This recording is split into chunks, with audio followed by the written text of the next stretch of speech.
ಇನ್ನು ಮುಂದೆ ನಿಮ್ಮ ನೆಚ್ಚಿನ ಧಾರಾವಾಹಿಗಳ ಫುಲ್ ಎಪಿಸೋಡ್ಗಳು ಸನ್ ನೆಕ್ಸ್ಟ್ ಆಪ್ನಲ್ಲಿ ಮಾತ್ರ. ಇದೆಲ್ಲದಕ್ಕೂ ಮೀರಿ ನೀನು ಸಂಧ್ಯಾನೆ ಸೇರಿ ಈಗ ಅವನ್ನ ಜೈಲಿಗೆ ಕಳಿಸಿದ್ದು. ಅದಕ್ಕೇನೆ ನಮ್ ಕುಟುಂಬನ ಹಾಳು ಮಾಡ್ಬೇಕು ಅಂತ ಅನ್ಕೊಂಡಿದ್ದಾನೆ. ಅವನು ಮತ್ತೆ ಈಶ್ವರಿ ಸೇರಿ ನನಗೂ ಮತ್ತೆ ರಾಮ್ಗೆ ಗೊತ್ತಿಲ್ಲ ಹಾಗೇನೆ ತುಂಬಾ ಬ್ರಿಲಿಯಂಟ್ ಆಗಿ ಯೂಸ್ ಮಾಡ್ಕೊಂಡಿದ್ದಾರೆ. ಆದ್ರೆ ಆ ಮಾತ್ರೆ ಹೇಗ್ ಬಂತು, ಅದನ್ನ ಯಾರು ಬದಲಾಯಿಸಿದ್ರು ಅಂತ ನನಗೆ ನಿಜವಾಗ್ಲೂ ಗೊತ್ತಿಲ್ಲ ತುಳಸಿ. ಹೇಗ್ ಬದಲಾಯ್ತು ಅಂತ ನನಗೂ ಗೊತ್ತಾಗ್ತಾ ಇಲ್ಲ. ಆದ್ರೆ ಅದನ್ನ ಬದಲಾಯಿಸಿದ್ರೆ ಸರ್ವಮಂಗಳ ಮನೆ ಬದಲಾಯಿಸಿರ್ತಾಳೆ. ಏನ್ ಹೇಳ್ತಾ ಇದೆಯಾ ತುಳಸಿ? ಮತ್ತೆ ಅವಳನ್ನ ಬಿಟ್ಟು ಬೇರೆ ಇನ್ಯಾರು ನಮ್ಮನೆ ಒಳಗೆ ಇಂಥ ಕೆಲಸ ಮಾಡಿರ್ತಾರೆ? ತುಳಸಿ, ಅವಳ ಮಾತ್ರ ಸುಮ್ಮನೆ ಬಿಡಬಾರ್ದು. ಹಾಗಂತ ಅವಸರ ಪಟ್ಟು ಏನು ಮಾಡಬಾರ್ದು ಜ್ಯೋತಿ. ಯೋಚನೆ ಮಾಡಿ ಮಾಡಬೇಕು. ಅದಕ್ಕೆ ಸಾಕ್ಷಿ ಆಧಾರಗಳು ಬೇಕು. ಅದಕ್ಕೆ ನಾವು ಸರ್ವಮಂಗಳ ವಿಷಯದಲ್ಲಿ ತುಂಬ ಹುಷಾರಾಗಿರ್ಬೇಕು. ಇಲ್ಲಾಂದ್ರೆ ಅವಳು ಏನಾದರೂ ಸುಳ್ಳು ಹೇಳಿ ತಪ್ಪಿಸ್ಕೊಳ್ಳೋ ಸಾಧ್ಯತೆ ಇದೆ. ಹಾಗಿದ್ರೆ ಅಭಿ ಮತ್ತೆ ಈಶ್ವರಿ ಅವ್ರಿಗೇನು ಮಾಡಬೇಕು ಅಂತ ನನಗೆ ಚೆನ್ನಾಗಿ ಗೊತ್ತು. ಅವರು ಏನಾದರೂ ಒಂದು ಸಂಚು ಮಾಡ್ತಾನೆ ಇರ್ತಾರೆ.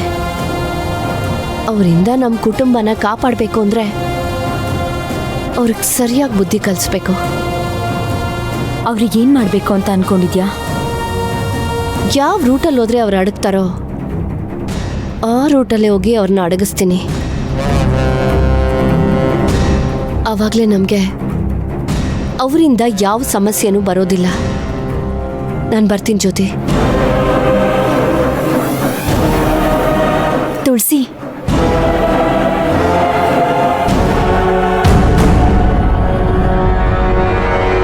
ಹುಷಾರು. ಜ್ಯೋತಿ, ಕೋಪದಲ್ಲಿ ಏನೇನೋ ಮಾತಾಡ್ಬಿಟ್ಟೆ. ಅದನ್ನೆಲ್ಲ ಮನಸ್ಸಲ್ಲಿ ಇಟ್ಕೋಬೇಡ. ಕೆಲವು ಸಮಯದಲ್ಲಿ ಕೋಪ ಕೂಡ ಒಳ್ಳೇದು ಮಾಡುತ್ತೆ. ನಿನ್ನ ಆರೋಗ್ಯ ಚೆನ್ನಾಗಿ ನೋಡ್ಕೊ, ರೆಸ್ಟ್ ಮಾಡು, ಎಲ್ಲ ಸರಿ ಹೋಗುತ್ತೆ. ನನ್ನನ್ನು ನಂಬು. ಬರ್ತೀನಿ ಜ್ಯೋತಿ.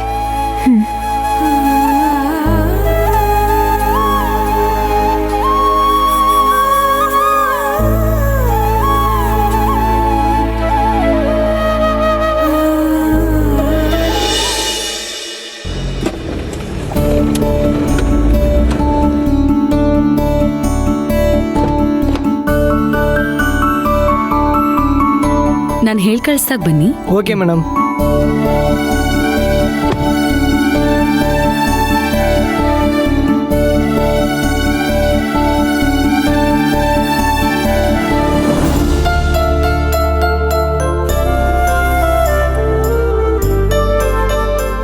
ಬನ್ನಿ ತಹಸೀಲ್ದಾರ್, ಯಾವಾಗ ಬಂದ್ರಿ? ಇವಾಗ ಬರ್ತಾ ಇದ್ದೀನಿ ತುಳಸಿ. ಎಲ್ಲ ಒಳ್ಳೇದಾಗ್ತೈತೆ ಅಂತ ಖುಷಿಯಾಗಿರುವಾಗ್ಲೇನೆ ಆ ಖುಷಿನ ಹಾಳು ಮಾಡ್ಬೇಕು ಅಂತಾನೆ ಬ್ಯಾಗ್ ಹಿಡ್ಕೊಂಡು ಬಂದವಳೆ ನೋಡಿ. ತಹಸೀಲ್ದಾರಮ್ಮ, ಚೆನ್ನಾಗಿದ್ದೀರಾ?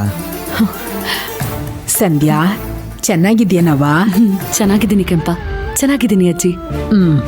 ಕೆಂಪ, ಇವಾಗ ನಿನ್ನ ಆರೋಗ್ಯ ಹೇಗಿದೆ? ಚೆನ್ನಾಗಿದೆ ಕಣವ್ವ. ಹೌದು, ಕೆಂಪಂಗ್ ಹುಷಾರಿಲ್ದಿರೋ ವಿಷಯ ನಿಮ್ಗೆ ಹೇಗೆ ಗೊತ್ತಾಯ್ತು? ಬರುವಾಗ ಶಿವರಾಜ್ ಅವ್ರು ಸಿಕ್ಕಿದ್ರು. ಕೆಂಪನ್ಗೆ ಫುಡ್ ಪಾಯ್ಸನ್ ಆಗಿದ್ದು, ಜ್ಯೋತಿಗೆ ಆಕ್ಸಿಡೆಂಟ್ ಆಗಿದ್ದು ಅವರೇ ಹೇಳಿದ್ರು. ಕೇಳಿ ತುಂಬಾ ನೋವಾಯ್ತು. ಆದ್ರೆ ಹಿಂದಿಂದನೇ ತೊಂದರೆಗಳು ಬರಬಾರ್ದಲ್ವಾ? ಸದ್ಯ ಆ ದೇವ್ರು ಕೆಂಪನ್ನು ಜ್ಯೋತಿನೂ ಕಾಪಾಡ್ಬಿಟ್ಟ. ಅದು ಸರಿನೇ. ಆದ್ರೆ ನೀನು ಶಿವರಾಜು ತುಂಬಾ ಕಷ್ಟಪಟ್ಟಿದ್ದೀರಾ ಅಲ್ವಾ? ಅಲ್ಲ, ನಿಮ್ಮಿಬ್ರಿಗೂ ನನ್ಗೆ ಇನ್ಫಾರ್ಮ್ ಮಾಡ್ಬೇಕು ಅಂತ ಅನ್ನಿಸ್ಲೇ ಇಲ್ವಾ? ಹಾಗೆಲ್ಲ ಇಲ್ಲ ತಹಸೀಲ್ದಾರ್. ಒಂದ್ಸಲಿ ನೀವು ಕ್ಯಾಂಪ್ಗೆ ಹೋಗಿದ್ದಾಗ ಅಣ್ಣಂಗೆ ಆಕ್ಸಿಡೆಂಟ್ ಆಗಿರೋ ವಿಷಯ ಗೊತ್ತಾಗಿದ ತಕ್ಷಣ ನೀವು ಕ್ಯಾಂಪ್ನ ಅರ್ಧಕ್ಕೆ ಬಿಟ್ಟು ಬಂದ್ಬಿಟ್ರಿ.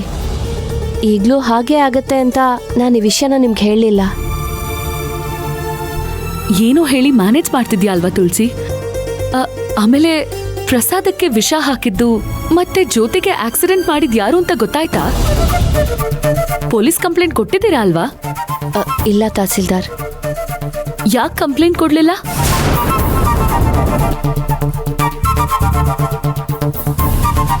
ತಹಸೀಲ್ದಾರ್ನ ಸಪ್ರೇಟಾಗಿ ಕರ್ಕೊಂಡು ಹೋಗಿ ಜ್ಯೋತಿ ರಾಮ್ ಜೊತೆ ಓಡ್ ಹೋಗಿದ್ ವಿಷಯ ಹೇಳ? ಅಯ್ಯಯ್ಯೋ, ಬೇಡ ಬೇಡ, ಇದು ನಮ್ಮ ಕುಟುಂಬದ ಮರ್ಯಾದೆ, ಜ್ಯೋತಿ ಮಾನದ ಪ್ರಶ್ನೆ. ತಹಸೀಲ್ದಾರ್ ಹತ್ರ ಇದನ್ನೆಲ್ಲ ಹೇಳಿದ್ರೆ ಅವರು ಜ್ಯೋತಿನ ತುಂಬಾ ಕೇವಲವಾಗಿ ನೋಡ್ತಾರೆ ಅಂತ ಅನ್ಸುತ್ತೆ. ಅಣ್ಣನ ಜೊತೆ ಅವಳನ್ನ ಸೇರಿಸ್ಬೇಕು ಅಂತ ಮಾಡಿದ ಪ್ರಯತ್ನ ಎಲ್ಲ ಹೊಳೆಯಲ್ಲಿ ಹುಣ್ಸೆನ್ ಕಿವುಚ್ದಂಗೆ ಆಗ್ಬಿಡತ್ತೆ ಅಂತ ತುಂಬಾ ನೊಂದ್ಕೊಂಡ್ಬಿಡ್ತಾರೆ. ಅದಕ್ಕೆ ಈ ವಿಷಯನ ಹೇಳ್ದೇ ಇರೋದೇ ಒಳ್ಳೇದು ಅನ್ಸುತ್ತೆ. ಏನ್ ತುಳಸಿ, ಏನೋ ಯೋಚನೆ ಮಾಡ್ತಿರೋ ಹಾಗಿದೆ. ಇಲ್ಲ ತಹಸೀಲ್ದಾರ್, ಪೊಲೀಸಿಗೆ ಕಂಪ್ಲೇಂಟ್ ಕೊಡದೆ ನಾವೇ ಹುಡ್ಕೋಣ ಅಂತಿದ್ದೀವಿ. ಈಗಲೂ ಆ ವಿಷಯಕ್ಕೆ ನಾನು ಹೊರಗಡೆ ಹೋಗ್ತಾ ಇದ್ದೀನಿ. ಎಲ್ಲಿಗೆ?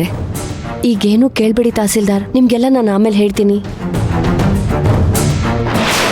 ಓಕೆ ತುಳಸಿ, ನಾನು ನಿನ್ನ ಹತ್ರ ಏನೂ ಕೇಳೋದಿಲ್ಲ. ನಿನಗೆ ಯಾವಾಗ ಹೇಳಬೇಕು ಅನ್ಸುತ್ತೋ ಆವಾಗಲೇ ಹೇಳು.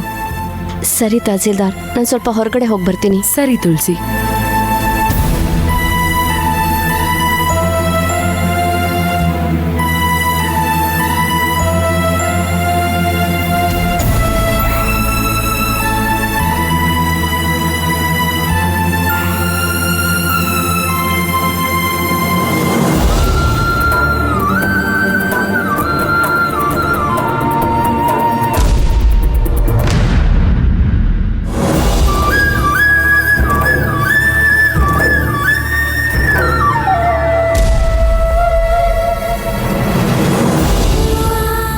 ನಡೆದಿದ್ದನ್ನೆಲ್ಲ ನಾನು ಮರೆತು ಸಂಧ್ಯಾ ಹತ್ರ ನಾನು ಒಳ್ಳೆ ರೀತಿಯಲ್ಲಿ ಮನ್ಸು ಬಿಚ್ಚಿ ಮಾತಾಡ್ಬಿಡ್ತೀನಿ.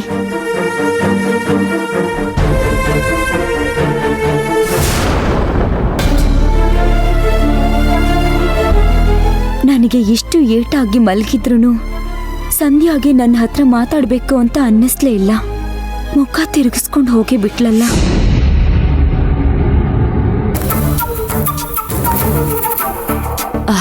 ಕೆಂಪ, ಜ್ಯೋತಿಗೆ ತುಂಬಾನೇ ಏಟಾಗಿರೋ ಹಾಗಿದೆ.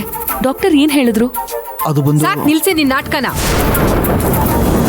ಎಂತ ಶತ್ರುಗಳೇ ಆದ್ರೂ ನನ್ನ ಮಗಳ ಪರಿಸ್ಥಿತಿ ನೋಡಿ ಮರುಗ್ತಾರೆ. ಆದ್ರೆ ನಿನ್ನಂಗೆ ಯಾರು ನಡ್ಕೊಳಕ್ಕಿಲ್ಲ. ಅಲ್ಲ, ರೂಮ್ವರೆಗೂ ಹೋಗಿ ನನ್ನ ಮಗಳನ್ನ ನೋಡಿ ಒಂದು ಮಾತಿಗಾದ್ರೂ ವಿಚಾರಿಸದೆ ಹಾಗೆ ವಾಪಸ್ ಬರ್ತಿದ್ಯಲ್ಲ, ನಿಂದೇನ್ ಮನ್ಸ ಇಲ್ಲ ಕಲ್ಲ? ಅಮ್ಮ ಇಲ್ಲ, ನೀನೇನು ಮಾತಾಡ್ಬೇಡ. ಅಲ್ಲ, ನನ್ನ ಮಗಳತ್ರ ಹೋಗಿ ಒಂದೆರಡು ಸಮಾಧಾನದ ಮಾತಾಡಿದಿದ್ರೆ